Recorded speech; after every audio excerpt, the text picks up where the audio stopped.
अम्मा बाद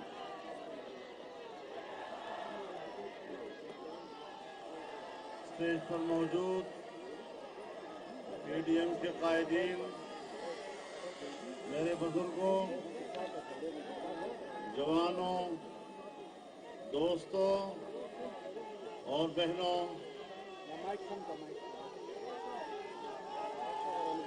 आज आपने एक नमूना दिखा दिया है हुक्मरानों को कि अगर शाहराह दस्तूर पर ताहद नजर इज्तिमा हो सकता है तो जब पूरा पाकिस्तान लॉन्ग मार्च करते हुए इस्लामाबाद की तरफ आएगा तो फिर उस वक्त क्या सूरत हाल होगी। हुक्मरानों को भागने का भी रास्ता नहीं मिल सकेगा।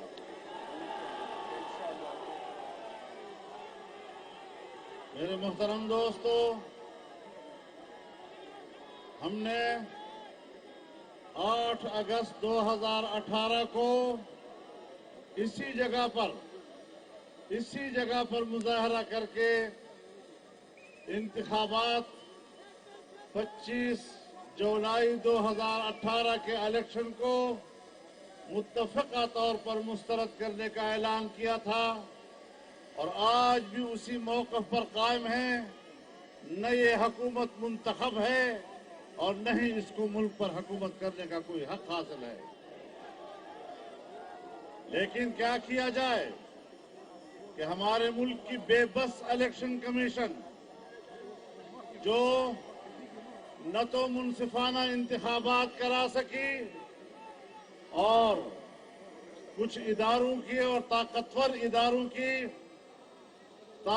इदारों ने इंतखाबात पर कब्जा किया,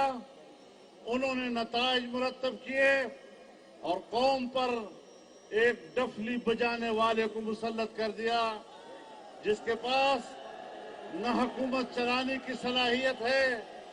जिसके पास न मईशत चलाने की सलाहियत है, न सियासत करने की सलाहियत है। एक नाअहल हुक्मरान को इसलिए हुक्मरान बनाया गया और उस कुर्सी पर बिठाया गया कि ये अहमक सामने रहेगा और असल हुकूमत उसके पीछे खड़े हुए ताकतवर इदारे करेंगे। यही उनका मकसद था, इसके अलावा कोई मकसद नहीं था। मुक्किया तेरा सोनिया जी, मुक्किया तेरा सोनिया जी। मेरे मोहतरम दोस्तों, मैं तो 2012 से ये बात कह रहा हूं कि ये यहूदी एजेंट है,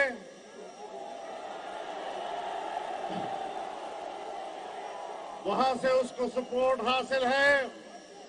और आज पूरी कौम पर आश्कारा हो रहा है कि इसराइल और हिंदुस्तान के फंड से उसने इलेक्शन लड़े हैं और इसी बुनियाद पर उसने अपनी पार्टी तश्कील दी है। मेरे मोहतरम दोस्तों, ये वो पैसा है जिसके बारे में 2013 के इलेक्शन के बाद मुझे बताया गया कि इतना बड़ा पैसा है कि एक गली कूचे तक पहुंचेगा और एक एक मस्जिद तक जाएगा और एक एक मौलवी साहब तक जाएगा और फजलुर रहमान तुम तन्हा रह जाओगे, तुम्हारा मौलवी भी आपके साथ खड़ा नहीं